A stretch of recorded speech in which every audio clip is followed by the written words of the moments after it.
Bonjour et bienvenue. Alors aujourd'hui, ce sera un tirage sentimental particulier parce que tout à l'heure, j'ai voulu faire une petite publication Instagram que j'ai pas faite du coup. Je suis tombée sur une carte donc, qui doit être au fond de... Voilà, qui est là. C'est le petit oracle de la magie de F. Corrigan. Et c'était cette carte-là. Cette carte-là, elle nous parle de l'améthyste et de la libération.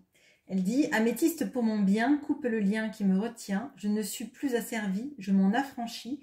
Je ne suis plus en captivité, je suis liberté. » Alors, ce qui est intéressant, outre cette carte-là, parce que j'avais décidé de faire cette publication que je n'ai pas faite. Donc, bon, ça, ok, peu importe.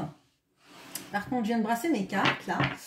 Et en dos de deck, j'ai le diable. Et le diable, c'est tout ce qui est des liens d'asservissement, des liens d'attachement, des liens où on se sent plus ou moins retenu dans une situation. Alors, ce que j'ai envie de regarder, c'est est-ce que c'est quelque chose qui vous est propre, par exemple un lien amoureux. Ok. Bon, j'ai les amoureux là qui viennent de se mettre en dos de deck. Et les amoureux, je le dis toujours, comme je les ai mélangés forcément, c'est un peu comme le diable, sauf qu'on a cette notion-là. On a cette notion-là de prédestination l'un vers l'autre, hein, et de choix. Mais on n'a pas cette notion-là d'un attachement contraint. Vous voyez, on est attiré par quelqu'un, on sent qu'il y a un lien vraiment qui existe, même prédestiné potentiellement, mais on n'est pas dans cette notion d'être un peu attaché de manière toxique, je dirais. Alors que dans le diable, on a vraiment cette notion-là de toxicité, d'un lien duquel on n'arrive pas à se détacher, de quelque chose qui nous obsède hein, potentiellement. J'essaie de vous retrouver le diable, voilà. Il est là. Et c'est un petit peu comme si ces deux amoureux, là, avec les amoureux, peuvent s'aimer pleinement, alors qu'avec le diable, on a cette notion-là vous voyez, d'être lié par quelque chose de supérieur, mais de contraignant. Hein. Alors, ce que j'aimerais regarder, excusez-moi si mon préambule est long, mais c'est est-ce que c'est vous qui arrivez à vous détacher? On vous invite à vous détacher, à vous aider à vous détacher d'une situation, ou est-ce que c'est quelqu'un qui arrive à se détacher de situations, de toxicité, etc. On va aller regarder. Alors, je vais regarder vous d'abord. On va voir, vous, votre état d'esprit pour voir si vous êtes dans cet état d'esprit de détachement ou si c'est la personne de votre cœur, une personne que vous envisagez, etc. Quelqu'un qui potentiellement, par contre, comme on a cette notion-là de se libérer d'un attachement, on va dire quelqu'un de qui vous seriez très attaché. Alors, j'ai dit vous, mais on commence par cette autre personne.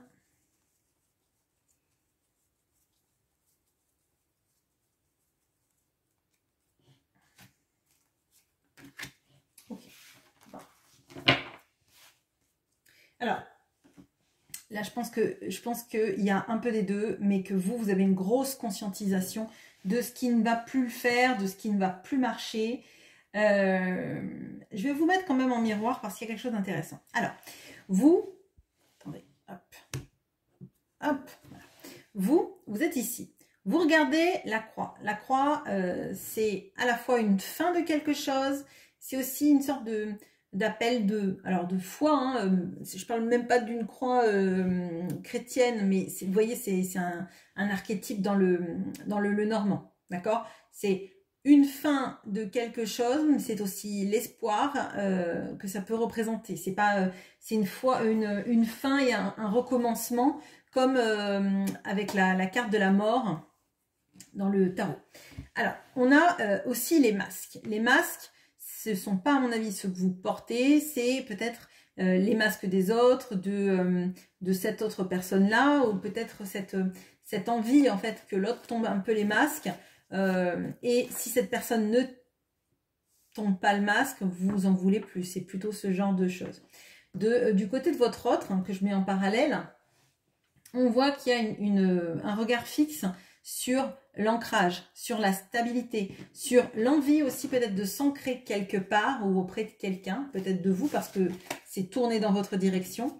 Et à côté de lui, il y a le renard. Alors le renard, c'est l'intelligence, c'est le travail aussi quand on est à son propre compte, mais c'est aussi, on voit qu'il tourne le dos à ce renard, tourner le dos peut-être justement à des personnes qui lui ont menti pendant trop longtemps. Là, on sent qu'il y a un ras-le-bol, mais des deux côtés, je dirais, et c'est vrai que là, on approche d'une pleine lune, et à mon sens, il y a cette notion-là, hein, de faire un peu le bilan et d'en finir avec des vieux schémas.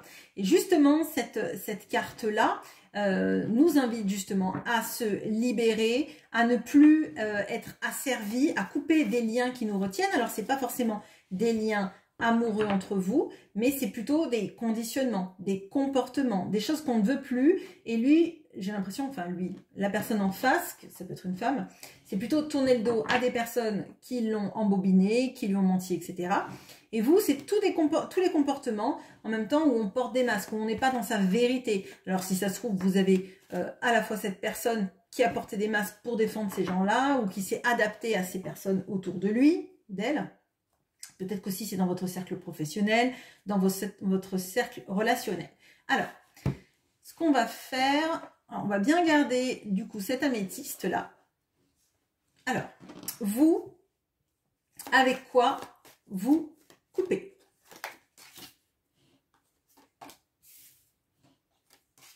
Ok, alors vous, je dirais, vous coupez avec, je pense que, excusez-moi, je réadapte la caméra, vous coupez avec peut-être une idéalisation d'une situation. Et j'ai l'impression que c'est une situation qui vous a laissé le cœur un peu exsangue, hein, je dirais.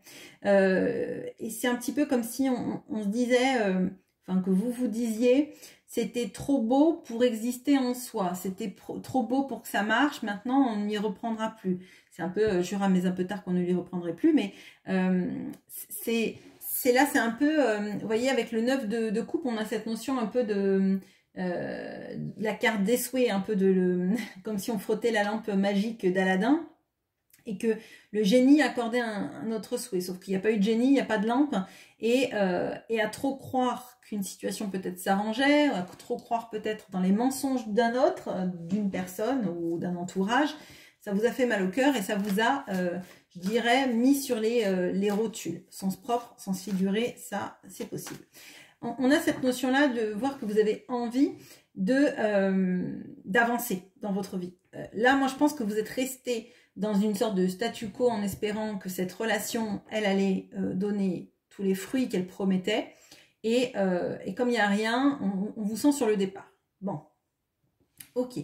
Alors, du côté de votre autre, quelles sont les choses qui les coupent? Ok, les amoureux. Ok, alors, plusieurs choses. Là, j'ai l'impression qu'on a donc sous l'encre, il y a les amoureux. Les amoureux, ça représente à la fois un lien d'amour très très fort, ça représente aussi un choix. Donc moi, j'ai l'impression que cette personne, elle coupe enfin, c'est-à-dire qu'elle prend enfin une décision. On aurait pu avoir la faux, bon. C'est vraiment ça. Cette personne, elle tourne le dos à une situation, d'accord? Et potentiellement, elle tourne le dos à une situation dans laquelle, en fait, elle était toujours dans des rapports égotiques. Là, moi, je dirais que ce 5 d'épée sous le renard, j'ai l'impression que c'est plutôt quelqu'un qui était toujours dans une sorte de rapport de force égotique avec son entourage. On se dit jamais trop la vérité, on est dans une sorte de carnaval de Venise avec chacun ses masques. Donc si par exemple votre autre a un ou une partenaire, c'est plein d'hypocrisie, c'est plein de mensonges et de non-dits, où chacun en fait espère dans l'autre ne le voir qu'avec son masque en fait. Ça cherche pas à gratter sur qui est cette personne, sur ce qui lui conviendrait, sur ce qui lui irait dans sa vie, vous voyez. Et ça, on voit que il veut s'en éloigner, d'accord, parce que finalement, ça ne lui convient pas. Et j'ai l'impression que là, il y a une envie, en fait, de s'ancrer dans quelque chose qui nous fasse du bien, dans quelque chose qu'on a vraiment choisi avec notre cœur et avec notre âme. Alors, ce qui est un petit peu déstabilisant, c'est que moi, j'ai l'impression que là, vous êtes plutôt résigné et que cette personne, en fait, c'est limite à ce moment-là qu'elle, elle acte des choses. Bon, alors, une carte du Symbolone pour résumer la situation. Donc, vous mettez fin, visiblement, un peu à vos espoirs que la situation s'arrange et vous faites le grand saut pour avancer. Hein, là, on voit que vous avez besoin d'avancer dans votre vie parce que vous en avez ras-le-bol d'attendre que un peu le miracle se produise. Je le ressens comme ça. Bon, pour résumer la situation pour cette personne qui quitte visiblement des faux semblants. Bon, allez, je la prends. Ok. Bon, là, on a quelqu'un qui se sépare. Hein. Ou en tout cas, qui prend une décision de se séparer, c'est très clair. Parce qu'en fait, les choses sont devenues trop... c'est des différends irréconciliables. Là, je ne sens pas que c'est vous que cette personne quitte. Hein. C'est vraiment cette... et d'ailleurs, vous regardez, les personnages ont ces mêmes regards-là. Ce 5 d'épée et cet homme-là, ils ont le même regard, un peu une sorte de regard de défiance, même de mépris, je dirais, d'accord.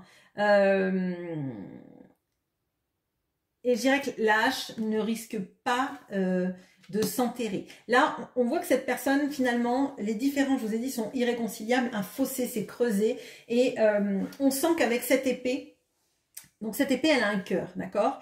Alors, je ne sais pas si c'est vraiment les sentiments que cette personne ressent pour vous qui lui donnent la force. Moi, j'ai l'impression que c'est surtout de sentir que vous partez, qu'elle va rester dans un entourée de ces renards, de ces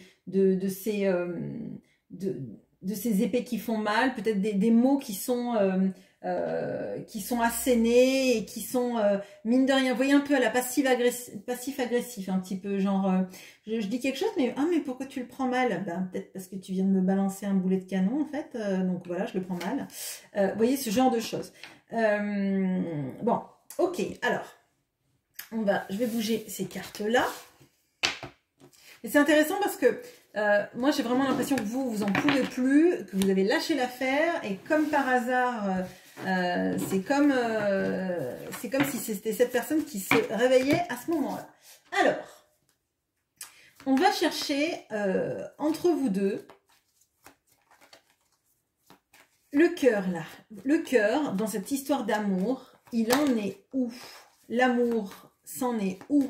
Malgré tout dans cette histoire. On voit que vous tournez le dos, mais ça ne veut pas dire que vous n'aimez plus. On voit que cette personne, elle est en train de se dire qu'il faut qu'elle quitte un environnement. Ça ne veut pas dire qu'elle le fera, hein, mais potentiellement, en tout cas, c'est comme si ça l'arrangeait bien que la situation se dégrade, je dirais. Alors, le cœur.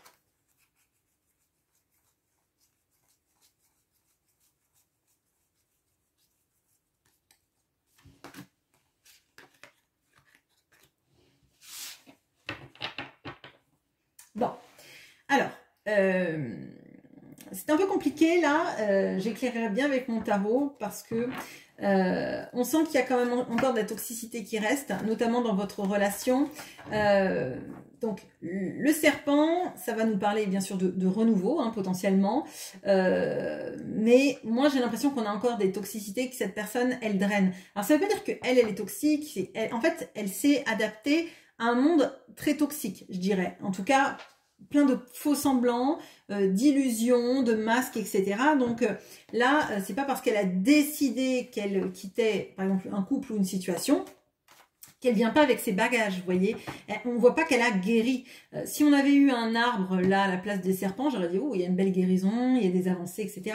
Là, on sent quand même, malgré tout, il y a toujours cette tentation. Et c'est peut-être pour ça que justement, vous voulez pas qu'elle arrive, vous voulez qu'elle arrive une fois qu'elle soit épurée de tout ça, pas qu'elle arrive avec ses toxicités pour que finalement, elle vous choisisse, mais qu'elle draine, qu'elle draine, bon.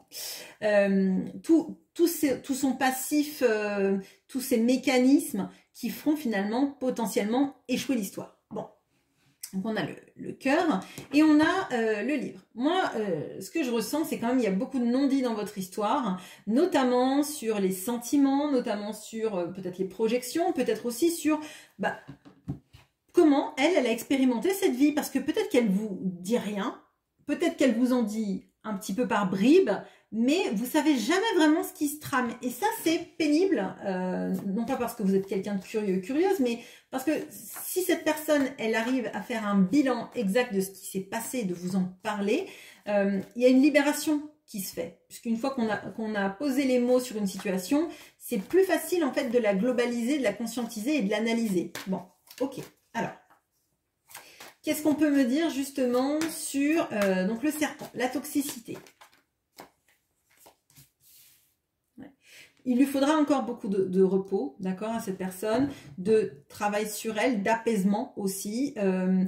Peut-être que il y a tout intérêt dans cette relation que cette personne, elle ne vienne pas directement après avoir quitté cette personne ou ce conditionnement, d'accord? Il y a peut-être moyen il vaudrait mieux sans doute que cette personne, elle prenne une pause pour réfléchir à ce qu'elle veut vraiment dans sa vie.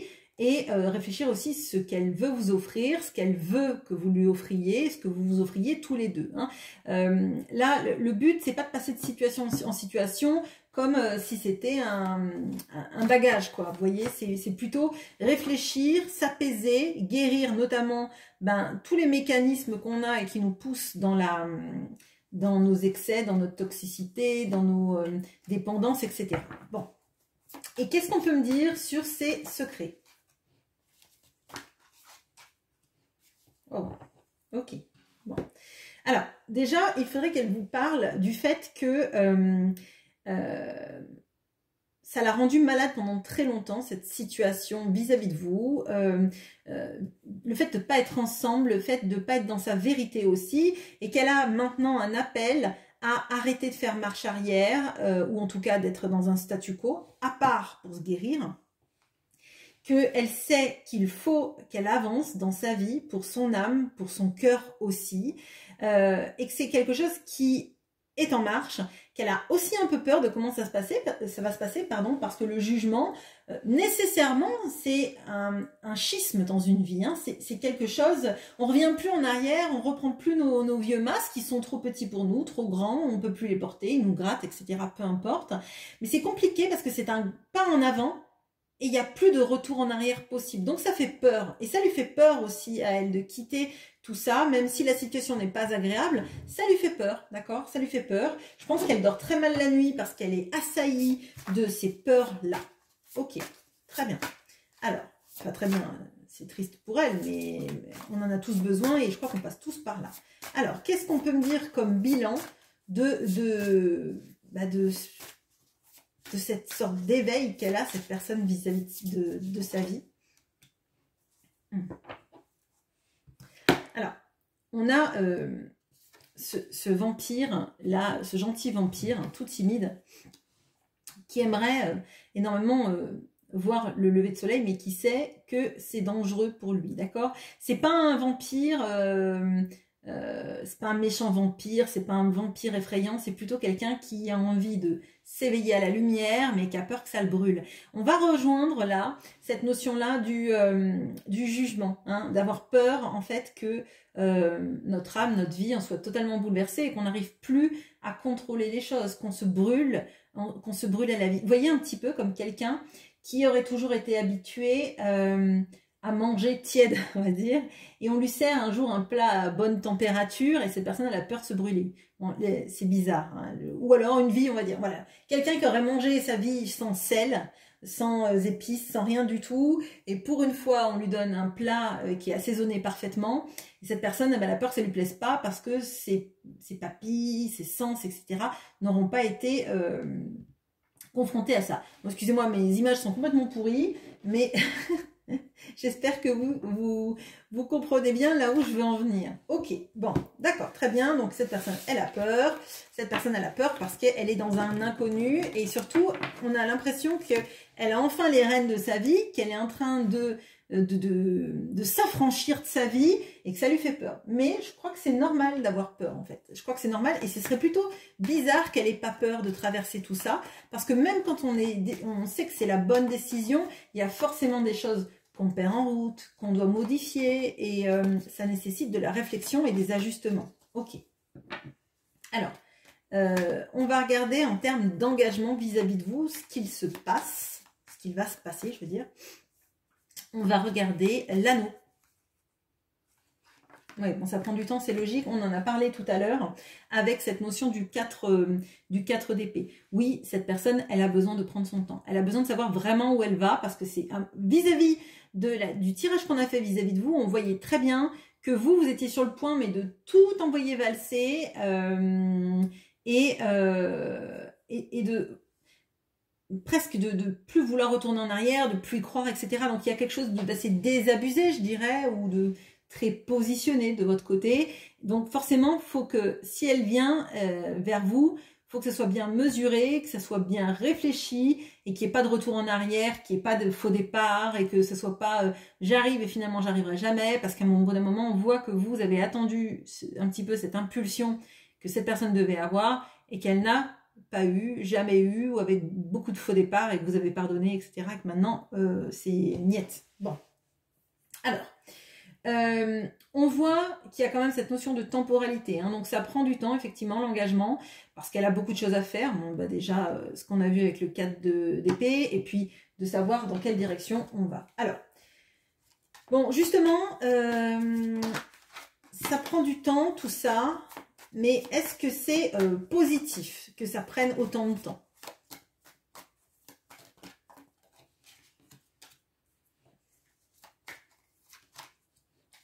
Alors oui, c'est positif parce que cette personne, elle va avoir le courage d'affronter les autres avec sa vérité. Et ça, je pense que c'était pas gagné. Alors ça ne veut pas dire qu'elle pouvait pas avoir des mots cinglants, etc. Mais peut-être plus à votre égard que aux égards d'un entourage, d'une famille, d'une ex-compagne ou peu importe. D'accord ? Donc là, cette personne, déjà, sa première étape, ce sera d'aller dire qui elle est, ce qu'elle veut, etc. à son entourage et de s'imposer. Ok. S'imposer pour, effectivement, on a le 10 de coupe là, qui est sous l'engagement. Parce qu'elle veut de l'harmonie dans sa vie. Elle veut une vie amoureuse, harmonieuse, dans laquelle, en fait, elle se sente à sa place, surtout, et à sa place visiblement avec vous, puisque c'est un engagement vis-à-vis de vous que je demande, donc c'est très clairement ça. Pourquoi ça prend du temps? Parce que cette personne, elle a besoin de redevenir l'empereur de sa vie. Alors, peut-être que vous allez me dire, mais cette personne, elle gagne très bien sa vie, ça se passe très bien pour elle. Mais l'empereur, c'est pas juste quelqu'un qui a de l'argent, qui a une entreprise ou qui gagne bien sa vie. L'empereur, c'est surtout quelqu'un qui n'a pas besoin de crier pour s'exprimer, quelqu'un qui est respecté et qui se respecte aussi, d'accord? Donc là, pour moi, elle a besoin de se respecter dans ses choix, de ne pas faire de machine arrière et de montrer que les décisions qu'elle prend, ce sont des bonnes décisions, ce sont des décisions peut-être même justes, en tout cas justes pour elle et dont on ne la fera pas déroger, d'accord? Bon, allez, un petit bilan justement vis-à-vis de cet engagement. Oui, alors, elle va vraiment dans la lutte, par contre, très clairement, je vous le dis. Et alors, pour moi, vous voyez, là, on a la lutte. Alors, ça pourrait être, vous voyez, des sortes de légionnaires qui s'entraînent. Mais moi, je le ressens comme déjà une sorte de nécessité pour elle de combattre son ancien elle-même. On l'a vu tout à l'heure, il faut qu'elle se transforme, il faut qu'elle devienne, qu'elle accepte le jugement, d'accord? Et qu'elle devienne l'empereur. Et pour être empereur, il faut être convaincu qu'on est à la bonne place, en fait, parce qu'on ne peut pas être dirigé, en tout cas dans le tarot, par des gens qui... des gens qui disent tout et son contraire et qui disent un jour oui, un jour non, d'accord? Et notamment dans une relation amoureuse, c'est intenable. Donc là, à mon sens, il faut qu'elle combatte elle-même ses anciens schémas et c'est pour ça qu'à mon sens, couper le lien qui le retient, je pense que c'est aussi un lien vis-à-vis d'elle-même, de ses anciens schémas, de son ancien elle-même, qui était peut-être rester toujours dans du statu quo, rester avec des masques, rester avec des renards parce qu'on savait que les gens étaient peut-être un peu bizarres, mais on n'arrivait pas trop à mettre le doigt dessus. Donc pour moi, c'est un combat qu'elle doit faire elle-même, vis-à-vis d'elle-même, de s'imposer et de se sentir à sa place quand elle sera dans un couple avec vous. Déjà pour pas repartir, hein, pour pas vous faire faux bond, et surtout pour incarner cet empereur. Bon, ça peut être une femme, hein, votre empereur, hein, peu importe. Mais vous voyez, je suis à la bonne place, et comme je suis à la bonne place auprès de la bonne personne, ben forcément, je ne partirai pas. Après, libre à vous, pardon, de l'accepter ou pas, selon le temps que ça prend, selon la patience que vous avez et selon l'intention que vous ressentez en face. Voilà, je vous attends avec plaisir en commentaire. À bientôt!